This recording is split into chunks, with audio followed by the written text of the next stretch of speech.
Appreciate you guys coming out and understanding that the schedule changed for today with the players after practice.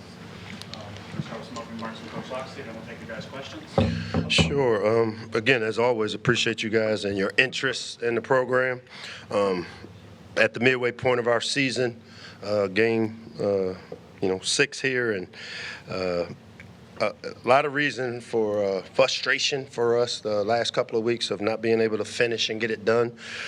But I also will say that it's also a lot of optimism in our program because of how we've played, this first half of the season. And so the frustration stems from knowing the kind of team that we have and the type of work that these guys have put in, and the buy-in that we've gotten from each and every one of the players, our staff, and then the optimism, obviously, because I know this team is different than any team that I've had a chance to coach here during my tenure as the head coach. We play very clean in games. We don't turn the ball over. Our margin of error on offense has been the three lowest margin of errors that I've seen. I think we had 5.8% of the plays we had on Saturday contained a self-inflicted, a drop, a fumble, interception, penalty on offense, a sack. 5% of the plays we had contained one of those self-inflicted wounds on offense. Our defense continues to turn the ball over, get turnovers from the opponent. And so when you look at those small victories and the progress that we've made playing clean, getting turnovers, doing things like that, what we got to do now is figure out how to finish in the fourth quarter. And, for the last 2 games, it's my job to figure that out, and I think we've gotten to the gist of it. I see a tremendous amount of growth in this team each and every game we play. When we emphasize things, I see them work to get it fixed. Monday, we shifted our attention to UCLA, and it's a short week for us. We've got to get a lot of stuff done, and we head out on Thursday morning pretty early in order to acclimate and get ourselves situated out there out west. We've adjusted a few things in our weekly schedule. We're going a little earlier today. We've got, the first fall break to where we didn't have class yesterday or today, so we can move things up, which gives us a little more time for recovery and rest on the back end. And again, we're excited about this opportunity. We're facing a team in UCLA that has been given life. They've coming off of a big road win a week ago against Michigan State. They're playing really hard for their interim coach, Coach Skipper, who, I've known him for a while. He's has done a great job the last few weeks of rallying those guys, and you can tell they're playing very fearless. They're playing as if they have nothing to lose, and when you watch them on tape, they're playing together. So I'm really excited about us to have a chance to go out west, get this thing back on the right side of things, to get back here and be able to have a bye week to get healthy once again. Our game captains this week, Shalik Knotts, Cam Rice, and Bryce McPherson will be leading us as game captains. And with that, I'll open it up to whatever questions you guys have. Yeah, Mike, you mentioned just a minute ago about getting the gist of it in fourth quarter and closing. How has that kind of been addressed in practice and in meetings the past couple of days? Yeah, it's a double-edged sword for me. Going into the season, depth has been an issue, and so what I have to do, and this is, again, I always look at it, what things can I do better to maybe fix some of the issues. And when you look at the way last week we didn't finish in the fourth quarter. The last 4 minutes of the fourth quarter, we had opportunities to, and I saw our tackles, the missed tackles really jumped out to me in the fourth quarter. I saw our lack of execution, our inability to make plays that are there to be made, and it was coming from most of our really good players that have made plays all game long. And so, one of the things that I've come up with, and again, it's just really deep diving, is I got to do a better job of getting some younger players, some guys in a little earlier in the first, second quarter to take some plays off of the veteran starters. I mean, if you look at the amount of reps that guys like Daniel Wingate has had to take for us, and a freshman like Zaire Mathis and the amount of plays he has to play, it's my job to try to figure out how, instead of him playing 70 plays, how do I get him to play 55 plays bring, a young Flowers 23 or Michael Harris, let them play a little bit more earlier in the game so that our best players are in the best possible position to make plays in the fourth quarter. And that's me. That's what I have to do. And what I've challenged each and every one of our people in our program is let's all take a deep dive into the things we can do. I challenged our starters, the really good players, about it's not just me having to adjust to make sure you get and you can get to the fourth quarter. It's about recovery during the week. It's about your sleep. It's about your nutrition. Knowing that we have a smaller size team than we've had in the years past, it's up to all of us to make some adjustments to ensure we're playing our best when we need to. And I think our players understand that. I see it a lot more clear now as a head coach, and we're working to get that fixed. Hey, Coach. How's it going? What's up, man? Hey, so I know that this is a results-driven sport, obviously, but, you talk about the level of optimism that you have with this team. In all your years of coaching, man, have you ever looked back on a stretch like this, losing 2 tough games back-to-back, and said, maybe we needed this to become the best version of ourselves? I always try to compare and look back, and this team does have a little bit of a feel. I told our team the other day to kind of remind me of the 2020 team we had here. That was really the foundational piece. That COVID year was kind of the foundational piece, which kind of got us over the hump. We had some tough losses during that time, found a way to win a couple.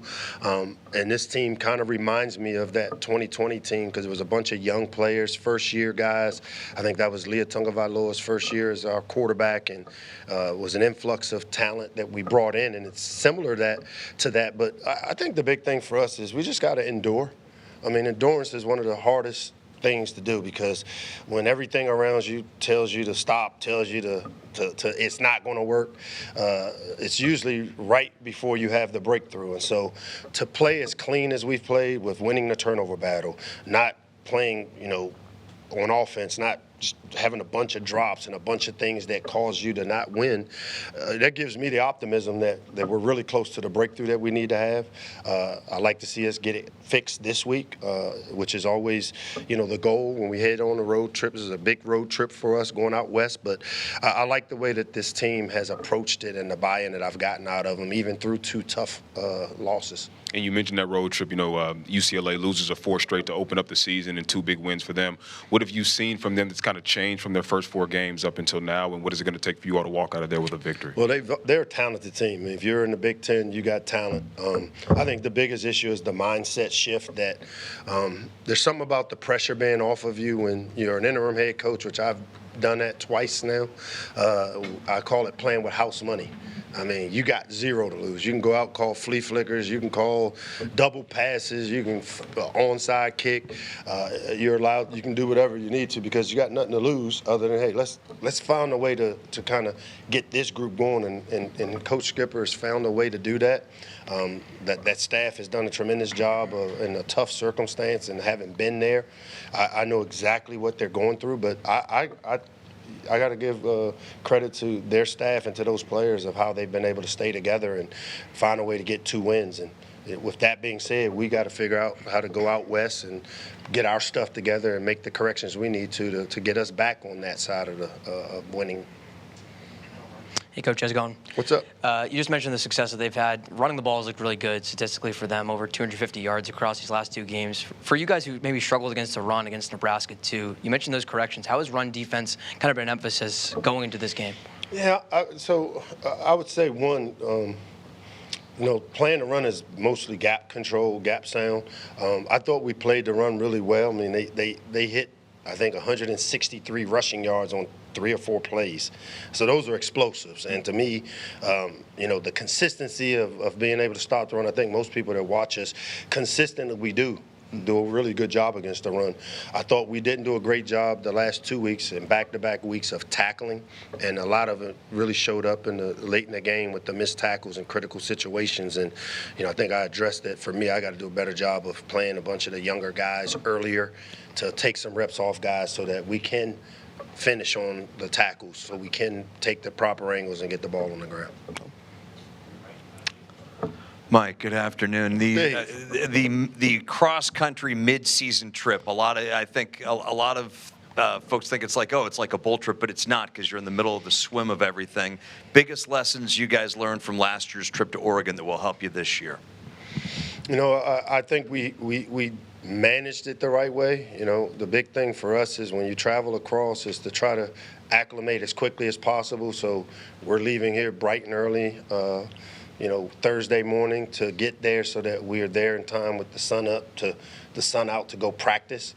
Supposedly, when you practice in sunlight, it helps you acclimate and get the acclimation in part, and then we'll be able to do the things we need to do Friday like we would at home. I like the way that our staff has kind of set this up. We traveled, I thought, a year ago. We played Oregon pretty well, I thought, with the travel that we had. You know, it'll be, I think we've done things the right way from that standpoint, but it's still the second time we've done it. We'll continue to always evaluate it, but to me, it's just getting as much of the work done on the front end so that on the back end, and we were lucky enough that it's a 4 o'clock kick, which is no different than a night game for us. So it's just a matter of our guys making sure we get enough rest, recovery on the front end to be able to play. And the way UCLA's come on offensively, what kind of things have you seen them do the last 2 weeks? I mean, I think they've limited the exposing themselves with the negative plays. They're getting the ball out quick in the passing game. They're relying heavily on the run game and doing a really good job of blocking people up. They've made some plays on special teams. I think their fake punt was a huge deal, and they got a big 4th down stop a week ago against Michigan State that kind of changed the momentum in it. But I think most of all, they're playing really loose, and I mean, they're playing just as if they got nothing to lose, and to me that makes it easy for a team when you can just go out there and play without a lot of pressure. Hi, Coach. How's it going? D, what's up? Hey, all is well. How have your leaders in the locker room been responding this week? You know, they've been pretty consistent. I mean, if you look at that's the great thing about a young team is, as I always say, they don't know what they don't know. So each week is something new for them. We've had 2 weeks in a row where they put their best foot forward for 3.5 quarters, 3 quarters, and they know and understand that it's important that the finish is just as important as anything we do, and especially, you know, the end of the game finish. And to me, as we show them on tape, as we talk them through the things that we need to do to improve as a 4th quarter team, we still have them listening. They're still listening, and the leaders are still leading. So I have no problem with the way our guys have been and responded, especially with the 2 tough losses. But I think they also, because we show them on Monday just really how close we are to having the things that we want to have as a program. And when you spoke about getting younger guys in early. You focused on the defense, but do you feel the same way about the offense? Oh, there's no doubt. I mean, we've played our left and right tackle have played almost every snap of every game. Alan Haran and Ratrell Perry, and to me, you know, in the past we've had, and I've been one of those guys as I talk about being a developmental program where I would force us to play young players. Hey, he got to play 15 plays. He's got to play in the first half because I know that it's a point of diminishing return throughout the season. Well, you know, to win now, and when you start talking about the best is now and taking care, we got to get it to the 4th quarter, and that's where, you know, sometimes the lack of depth we have, and, you know, there's a drop-off between our first-team guys and some of the younger players that we will have to go in and play them. But we got to have the belief that we've recruited them here. They can help us. Those 10, 15 plays that we take off of a starter will be beneficial to both the starter and the young player, because now we're still bringing a guy along that we're going to need at some point during this season. We're only halfway through. We've dealt with some injuries. We've dealt with some guys that haven't been available, but I like the way this team is coming along. I think this team understands what we need to do, and we're all trying to do our part to keep ourselves healthy and in the best possible position to finish in the 4th quarter better. Mike, this is a little off topic, but Malik has added 16 pounds from the spring game till now. Is that something you advised him to do? And have you seen that gain, like, impact him in his ability to be a quarterback? Our strength coach, Ryan Davis, and our nutritionist and our sports performance team does a tremendous job. And, when you talk about adding 16 pounds, it's usually 16 pounds of muscle. He's been here since January. Most people know that our players, we do a great job of developing our players bigger, stronger, faster. And, if he's added the 16 pounds of muscle, it'll be to protect him. We're big on trying to create the armor that he needs on his body to keep him healthy and keep him protected. It's been the right kind of 16 pounds because if you look at the transformation of his body, maybe a little softer body, I think he's taken his the nutrition piece to heart and has really worked hard. And then on Saturday, Malik mentioned a players-only meeting. As a coach, do you find those meetings, can they be productive for the players? We do players-only meetings every Thursday. That's why when I heard that, we do every Thursday. I meet with my leadership group, find out anything going on in the house that we need to talk about, and then they go down and have a players-only meeting with the messaging of what we need to do. So when I asked them about the players-only meeting, he said, we have it always. We always have players-only meetings on Thursday. So we're not there yet. If there are, it's mostly to make sure everybody's aligned on the same page of, hey, what do we need to do better? But not one of those players-only meetings that you typically think of, because we have them quite often as part of our development of our chemistry of our team. Hey, Coach, wanted to ask you about the ground game on Saturday. Nolan Ray probably looked the best he's looked all year. Just what impressed you about your running game? I thought the line of scrimmage, we controlled the line of scrimmage more consistently than we have all season long. We got an explosive run for the first time, I think, this year, a run over 20 yards, Nolan's touchdown. We need a lot more of that. We need that consistency, especially in the third and short situations. I think we had a 3rd and 2 and a 3rd and 1 that we weren't efficient on, and those are the ones that we got to figure out how to get those tough yardage that we need in critical situations like that. How do you think you find more, consistency in the run game, especially late in games? Again, it's blocking people, being on the right leverage, doing a great job of running away from numbers, doing a great job of finishing our runs, and I thought our backs did a really good job of that. Zero, made a couple plays where, there are going to be times when you have to run the ball into numbers where if we recruit the right way, they're responsible for at least one of those guys that's unblocked, and I thought we did a couple times make that one guy miss, and then we just got to get it more consistent. Hey, Coach. Obviously, this past weekend, the firing of James Franklin happened at Penn State. As someone who is in that position as a coach, when you see someone get fired, especially someone who you worked with at Maryland for a while, just kind of what goes through your mind? It's part of the game. I've texted with James. It's the landscape we're in. Is it surprising? Yeah, it's surprising. They were in the semifinals, I think, a couple of years ago or last year or whatever it was.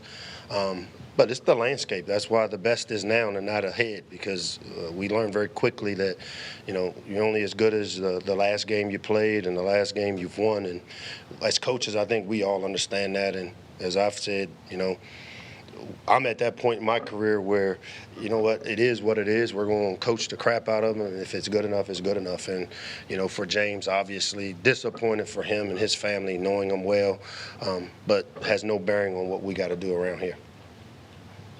Appreciate it.